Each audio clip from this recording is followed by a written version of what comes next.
This is one of my childishly fun favorite exercises in playing with GUIs. So here's our little cute little cat. And you may have seen it get them like this before, where there's a button in the middle of the screen that says "Press me," and when you go to move your mouse over the button runs away. You can't press the button. And again, a little bit childish, and it's fun and it's funny. So I'm going to do a spin on that, where instead we have this cute little cat, and the cute little cat is sleeping and doesn't want to be petted. So same idea right here. So the code we started, we have a class, Sleepy Cat. And in the class, we're actually creating a display for managing this. So we have a constructor which creates the TK window, and it sets the size of the window here, so 800 by 600. And I'm going ahead and dropping the little sleepy cat as a label in the middle of this screen. And I've actually set up a motion listener here as well. Where it has the little call here to spot the mouse. So just to kind of get you started of what's going on here, we can do system. Oh, not system. I'm sorry. That's my Java print event as an example.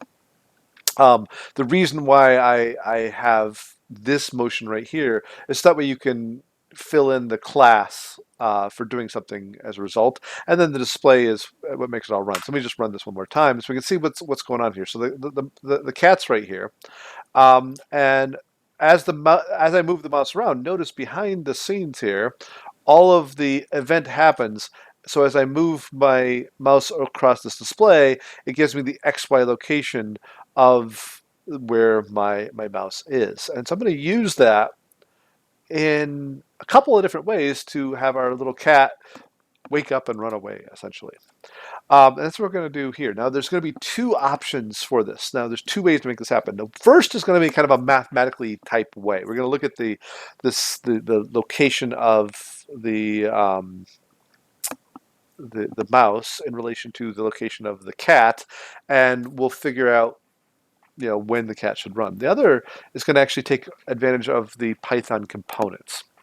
Um, and so I will maybe challenge you at this point, knowing what we wanted to have happen, that you can try this on your own. So the first approach is just simply when this XY location gets close to our cat, then have the cat wake up and run away. And I'll show you a little bit about how that's going to work. But just so you can see the files that are involved, we have our sleepy cat and our worry cat. The worry cat's the awake one, the sleepy cat's the sleepy one.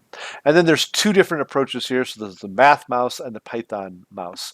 And so the Python mouse approach is basically saying our cat's in the middle, but is there a way I can surround the cat by Python components, which then when I enter this where that component is, like one on the left, one on the top, one on the right, one on the bottom, that it recognizes that and it runs the cat away because I went into that little buffer space inside of there. There's two different strategies. Again, this is just some silly little fun that can give you an idea of how I can use Python GUIs to create dynamic displays, maybe to make a game or some sort of interactive display simulator or something like that.